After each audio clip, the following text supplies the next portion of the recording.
What if life, in the most unexpected way, showed you that every seed planted in the soil of our actions grows? Anna, a young woman driven by ambition, always believed the world was a game of opportunities to win, no matter who got left behind. However, an unexpected twist in her journey forces her to reap the bitter fruits of her choices, until a chance encounter with a mysterious man makes her reflect on the transformative power of repentance and faith. Her journey is an invitation for all of us. What seeds are we planting in our lives? Before we dive into today's story, don't forget to hit the like button and subscribe to the channel for more heartwarming stories that inspire and make us reflect. Share this message with someone who needs to hear it. Anna grew up in a small countryside town surrounded by lush green fields and a tight-knit community. From a young age, she stood out for her determination. While other girls played with dolls or ran through the fields, Anna dreamed of something bigger. "I'm going to leave this place and conquer the world," she'd say, her eyes shining with hope. Her family, though humble, always upheld values like honesty, kindness, and faith. Her father, Mr. Joao, was a farmer who often said, "Anna, life is like a field. You reap what you sow, don't forget that." But as she grew older, Anna began to see the world differently. To her, success didn't necessarily come to those who were just, but to those who were clever. With that mindset, she left for the city at 18, determined to leave behind the simplicity of her rural life. In the bustling city, Anna discovered an entirely new world. She landed a job at a tech company and quickly realized that her determination and intelligence made her stand out. The problem was that Anna was also willing to cross ethical lines to climb the corporate ladder. Once, to secure a promotion, she leaked confidential information about a coworker. When her boss confronted her, she denied everything. The strategy worked, and she was promoted to manager. Over time, Anna's success continued to grow. She became a partner at a promising company and bought her dream apartment, complete with a stunning city view. But her personal relationships began to crumble. Friends drifted away, saying she'd become cold and self-centered. Her younger sister, Clara, who had once been very close to her, tried to warn her. "Anna, can't you see what you're doing? This will cost you. You're hurting people along the way. Clara, you don't understand how things work here. This world isn't like the countryside you live in. You either play the game, or you get left behind." Despite her apparent success, Anna often felt a deep emptiness. She was surrounded by wealth but had no one to share her triumphs with. No matter how hard she tried to fill the void with new achievements, the feeling always came back, stronger each time. One Sunday night, Anna woke up in the middle of the night. A nightmare had jolted her awake. In it, she was standing in a barren field, trying to harvest something from the dry, cracked earth. But there were no fruits, only thorns. In the distance, she could hear her father's voice. "You reap what you sow, Anna." The phrase echoed in her mind, but she shook her head, determined to dismiss it. "It's just a dream," she thought. What Anna didn't know was that this vision would mark the beginning of something much greater, something that would completely change the course of her life. The days following the nightmare were filled with unsettling coincidences. Anna, who was used to handling everything with precision and control, began to notice things slipping through her fingers. Major projects at work faced inexplicable delays, promising business deals fell through, and even her health seemed to falter with persistent headaches and sleepless nights. Despite these signs, Anna remained steadfast. "It's just a phase," she told herself as she filled her schedule with meetings and appointments, trying to drown out the growing unease inside her. One day, during a meeting with a significant client, something unexpected happened. The director of the partnering company, a stern and formal man, interrupted Anna abruptly while she was presenting her ideas. "With all due respect, Ms. Anna, working with you has been incredibly challenging. Your proposals are always good, but your approach is, how can I put this? Cold." The room fell silent. Anna felt her face flush but quickly regained her composure. By the end of the meeting, the contract was terminated. The client left, and Anna remained seated, staring at the empty meeting table. That evening, sitting on the couch of her luxurious apartment, she decided to call her sister, Clara. It had been months since they'd last spoken, but Anna felt an inexplicable urge to hear her voice. When Clara answered, her tone was hesitant. "Anna? Is that you? I thought you'd forgotten about me." The comment hit Anna like a blow. She swallowed her pride and replied, "Clara, that's not true. I've just been so busy." "Too busy to remember the one who's always been by your side?" Clara interrupted. "You've changed, Anna. The person you are today doesn't resemble the sister I used to know." The conversation ended abruptly, and Anna sat staring at the phone. Despite her wounded pride, she knew there was truth in Clara's words. The following week, during a visit to her company, Anna received more news that shook her to the core. Her business partner, Marina, resigned and left a short note on Anna's desk. Asterisk, "I can't stay in a place where the values no longer align with mine. I hope one day you understand that it's not just about winning." Asterisk. For the first time, Anna felt the weight of her choices in a tangible way. The emptiness that had been quietly accompanying her now felt enormous, and the signs she'd previously dismissed had become impossible to ignore. But the breaking point came on a rainy night. Anna, rushing to another commitment, lost control of her car on a sharp turn and crashed into a pole. Despite the impact, she walked away unscathed, but she stood there, on the deserted road, trembling. Rain poured down her face, mingling with the tears she finally allowed herself to shed. As she looked at her damaged car, she heard her father's voice echoing once more in her memory. "You reap what you sow, Anna." Anna's heart felt shattered. For the first time, she began to question whether the life she had built was worth the price she was paying. After the accident, Anna decided to take a few days off. She believed she needed rest to return to the frenetic pace she was used to.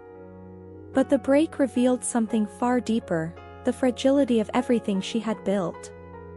On her first morning back, she found the company in chaos.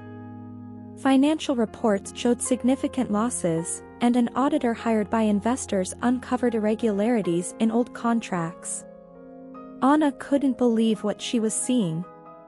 Documents she had signed in haste, trusting her team, were now under scrutiny for mismanagement and even suspicions of fraud.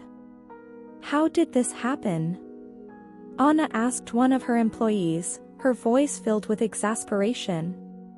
He hesitated before replying. "Maybe because you prioritized quick results over building a solid foundation." The words struck her like a blow. Anna knew he was right. In her relentless pursuit of success, she had ignored warnings, overlooked details, and relied on practices that, while profitable in the short term, were ultimately unsustainable. A few days later, the situation reached its breaking point. Investors pulled their funding, the company was declared insolvent, and Anna suddenly found herself bankrupt.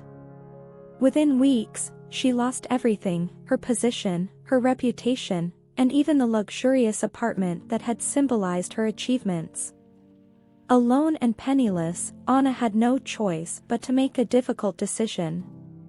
She called Clara, swallowing what little pride she had left. "Clara, I need your help." Her sister, though still hurt, didn't hesitate to take her in. When Anna arrived at Clara's modest home, where she lived with her husband and children, she was almost unrecognizable. The eyes that had once sparkled with ambition were now dull, filled with shame. In the days that followed, Anna felt like a stranger in her own life. The simplicity of Clara's home was a stark contrast to the world she had once inhabited. Time seemed to move slower there, with shared meals and the laughter of children echoing through the small space. "You need to give yourself time, Anna," Clara said one evening as they washed dishes together. "Reflect on what really matters.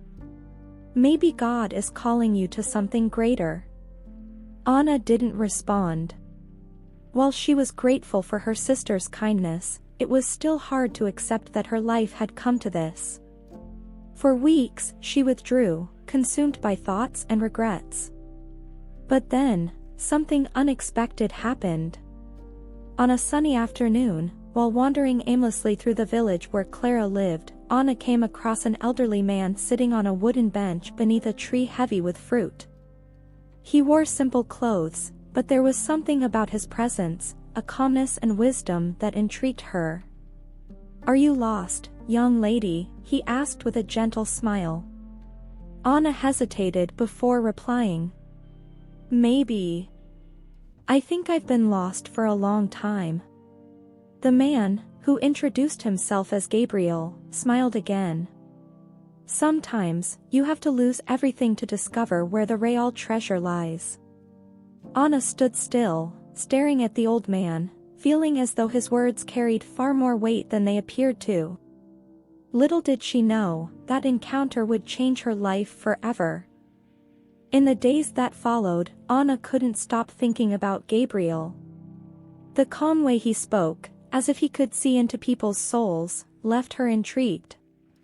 She decided to return to the bench under the tree where she'd first met him.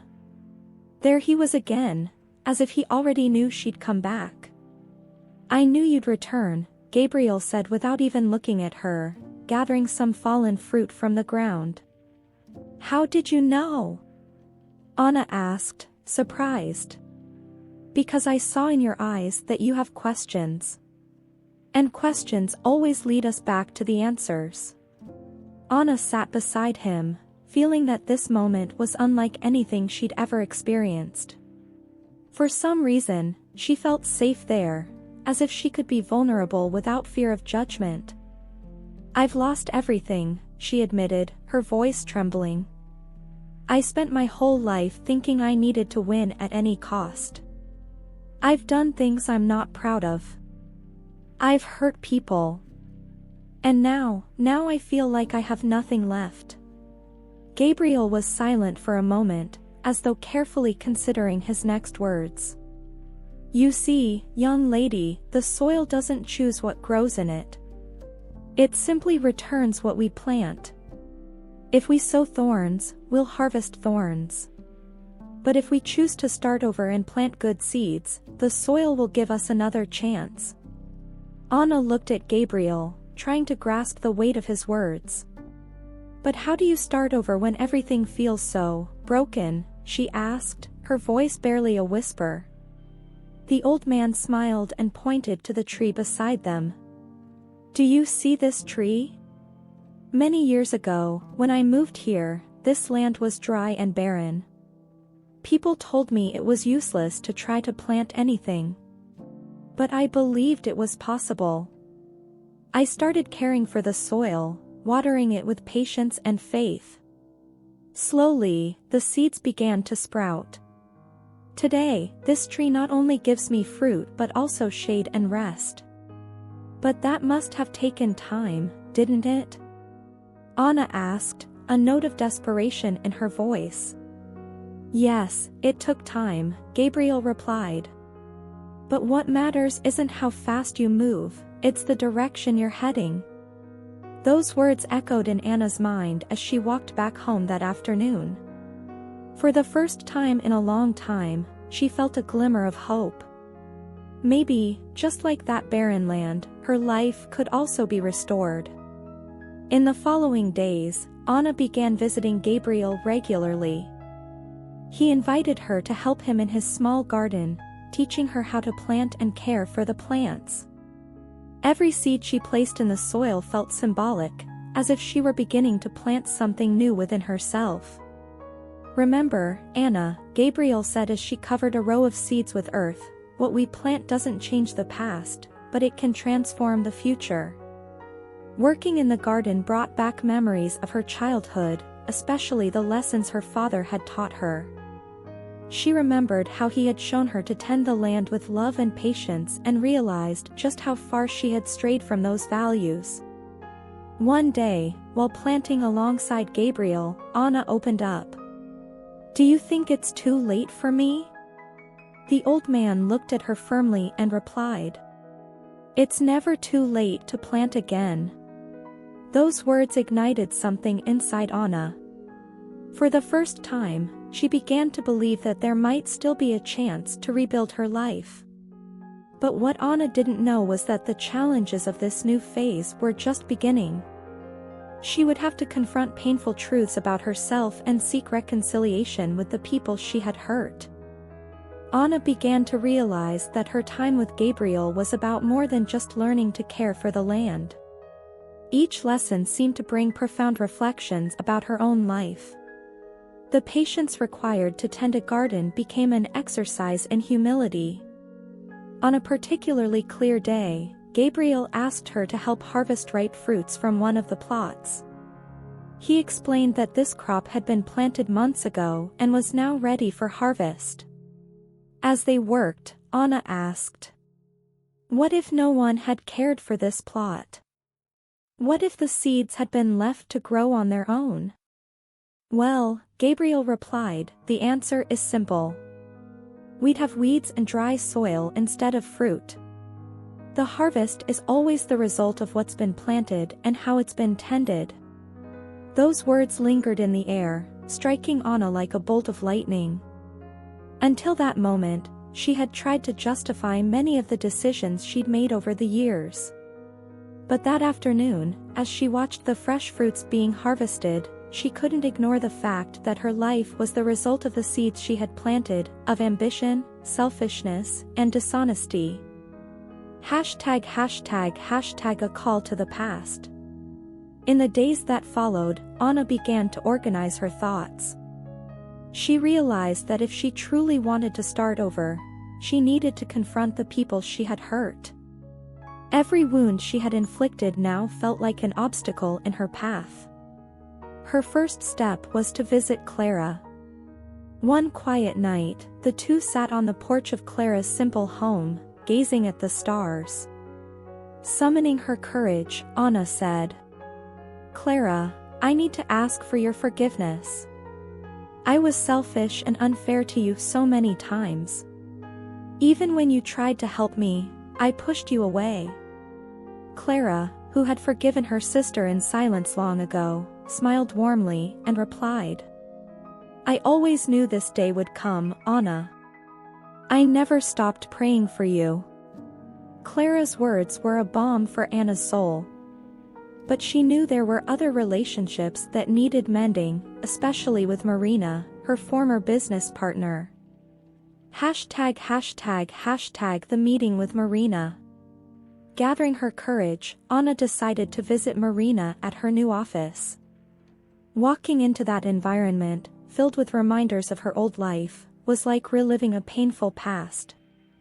When she saw Marina, Anna felt a lump in her throat.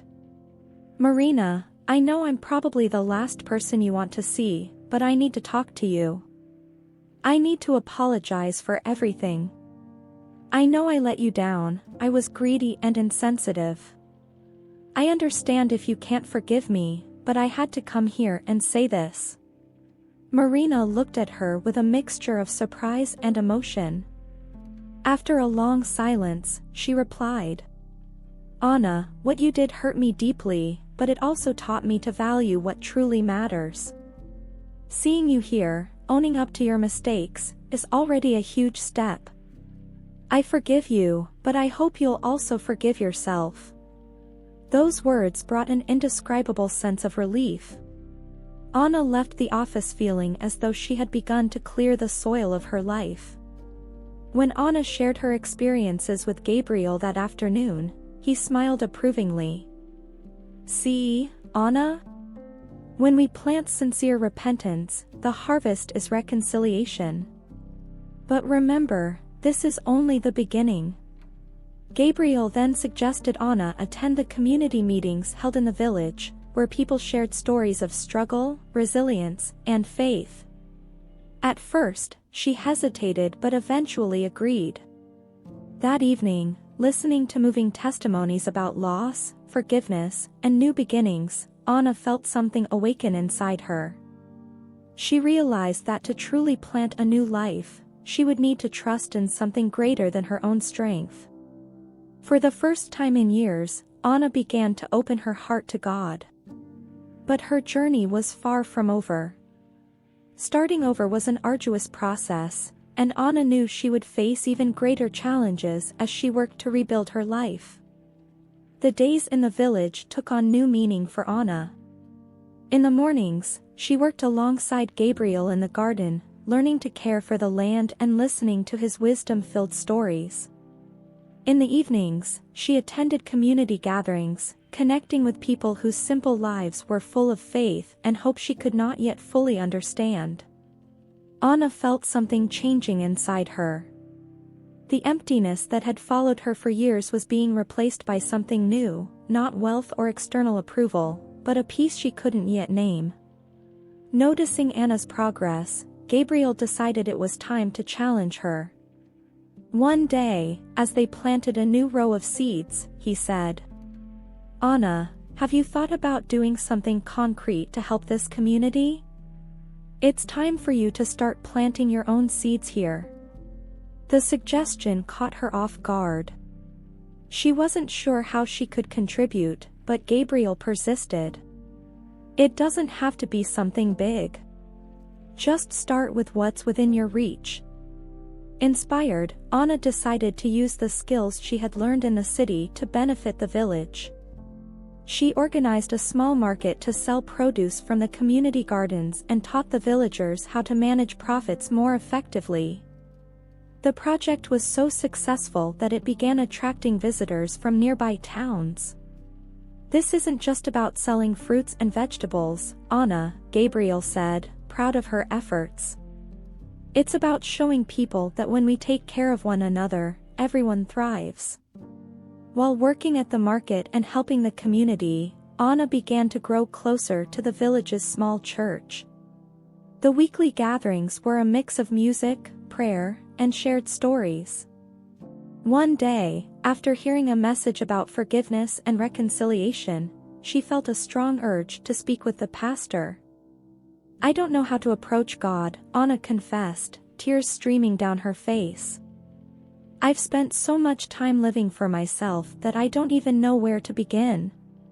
The pastor smiled kindly. "Don't worry, Anna. God has been waiting for you all along. All he asks for is a willing heart. Just talk to him, in your own way, and he'll hear you." That night, kneeling by her bed, Anna prayed for the first time in years.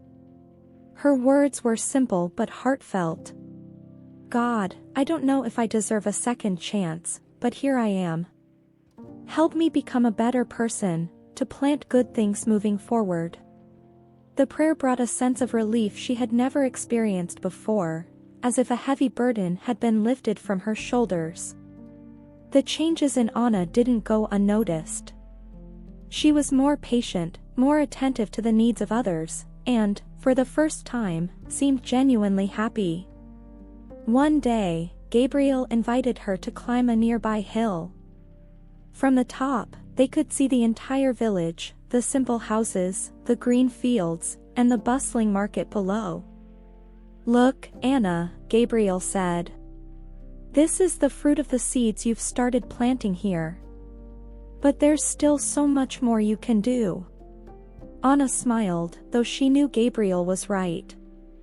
While she was rebuilding her life, there were still loose ends, people she needed to forgive and tough choices she had yet to face. Back in the village, Anna received an unexpected letter. It was from a former colleague, informing her that the company she had once worked for was under investigation for crimes involving contracts she had signed. The past she so desperately wanted to leave behind had come back to haunt her. "What now?" Anna asked Gabriel, her voice trembling with desperation. "Now," he said calmly, "you must face it with the same courage you've shown in rebuilding your life." Anna knew this new chapter would demand more of her than ever before. She would have to prove that the seeds she was planting were genuine, even as the storms of her past threatened to tear them apart. Anna knew she couldn't run from her past. No matter how much the village had brought her comfort and hope, it was time to face the consequences of her old decisions. With a heavy heart, she said goodbye to Clara, Gabriel, and the small community that had embraced her like family. "You are no longer alone, Anna," Gabriel said, holding her hands firmly. "Go with faith, and remember, God has already begun a work in you. He does not abandon those who are willing to change." Those words echoed in her mind as the bus carried her back to the city. The bustling streets and towering buildings seemed colder than ever. Her former apartment was long gone, and she checked into a modest hotel. The next day, Anna went straight to the headquarters of the company where she had once worked.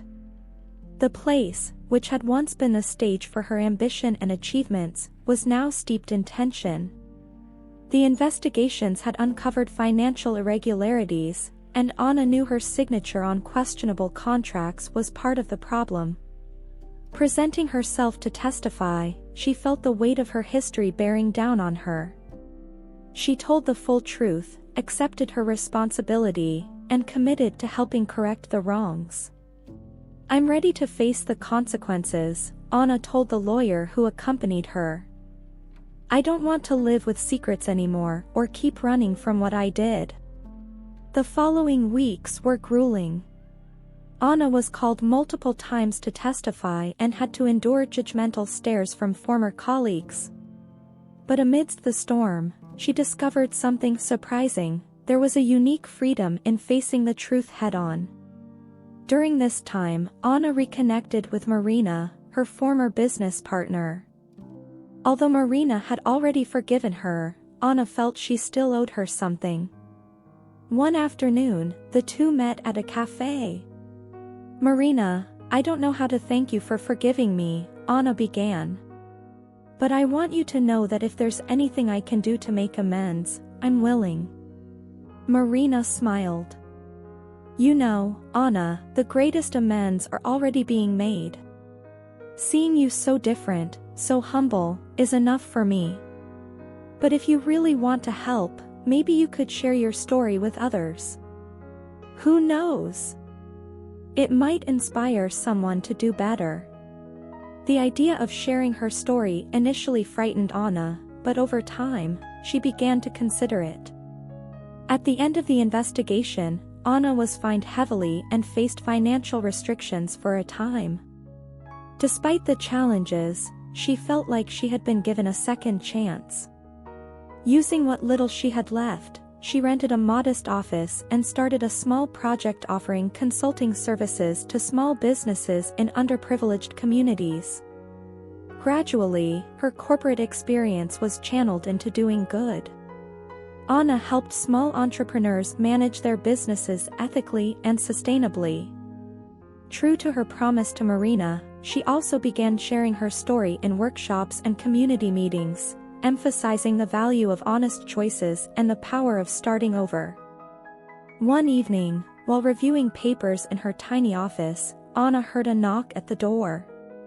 When she opened it, she was surprised and deeply moved to see Gabriel standing there, his familiar calm smile on his face. "Gabriel, what are you doing here?" she asked, a mix of joy and surprise in her voice. "I just came to see how my most dedicated student's harvest is going," he replied, stepping inside and glancing around.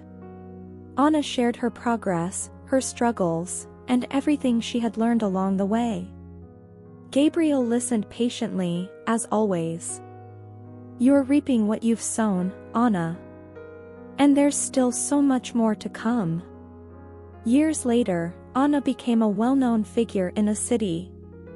Her project grew, reaching not only businesses but also schools and communities, where she taught about ethics, values, and the power of a fresh start. Her faith also blossomed, and Anna began leading prayer groups and support circles for people facing challenges. At a large event, she was invited to speak to hundreds of people. As she finished her talk, looking out at the emotional faces in the crowd, she remembered the words of Gabriel and her father. "Life is like a field. You reap what you sow." Anna smiled. For the first time, she fully understood the depth of that truth. The auditorium was silent as Anna finished her speech. Each word seemed to touch the hearts of those listening. She didn't speak merely as someone who had overcome difficulties, but as someone who had allowed God to transform her life. "In the past, I believed success was everything. I trampled over people, ignored values, and was consumed by my own ambition. But God, in His infinite mercy, didn't give up on me. He gave me the chance to start over. And if there's one thing I've learned, it's that it's never too late to plant new seeds." The applause echoed through the room, but Anna knew the real victory wasn't in the audience's recognition. It was in the certainty that her life now had a greater purpose. After the event, Anna walked through the halls, greeting people who had listened to her story. A woman approached, her eyes brimming with tears, and said, "Thank you for sharing your experience. Your story made me realize that I can still rebuild my relationship with my daughter." Anna felt a lump in her throat. For a moment, she remembered what she had lost with her own family during her years of relentless ambition. But now, with Clara and her new life, she knew broken bonds could be restored. On a special visit to the village, Anna joined Clara and her family for dinner. The children laughed as Clara served a simple yet love-filled meal. Anna looked around and silently gave thanks for all she had been given. "I never thought the greatest riches could be so simple," Anna said, smiling. Clara took her hand and replied, "You finally understand what Dad always tried to teach us." Anna's project continued to grow. She decided to expand her efforts to other villages and underprivileged communities, bringing not only knowledge but also messages of faith and hope. In every place she visited, she made it a point to plant something, a community garden, a small plot, or even a single tree. "The seeds are more than just plants," she explained to a group of children in one village. "They're a reminder that we can change what's around us if we're patient and caring." During a prayer gathering one evening, Anna saw Gabriel again. He sat quietly, observing the people around him. "Gabriel. I didn't know you'd be here," Anna said, sitting beside him. "I thought I'd come and see how your harvest is going," he replied with a smile. Anna laughed but felt the weight of his words. Gabriel, who had been like a mentor to her, now looked at her as someone who no longer needed as many lessons. "You planted the right seeds in me, Gabriel. I'll always be grateful for that." He shook his head. "It wasn't me, Anna. It was God who placed the desire for change in your heart. I only showed you the path." The years passed, and Anna became a beacon of hope in many communities. Her work inspired thousands, but above all, she felt joy in living a life rooted in faith and love for others. One day, while visiting the first tree she had planted in Gabriel's village, she saw how much it had grown. Its branches now offered abundant shade and fruit. She remembered her father's words. "You reap what you sow." With tears in her eyes and gratitude in her heart, Anna knelt beneath the tree and prayed one last time. Thank you, Lord, for not giving up on me. May I continue planting good seeds until the end of my days. Anna's story is a powerful reminder that it's never too late to start over. No matter the mistakes of the past, God always gives us a chance to plant something new. And you?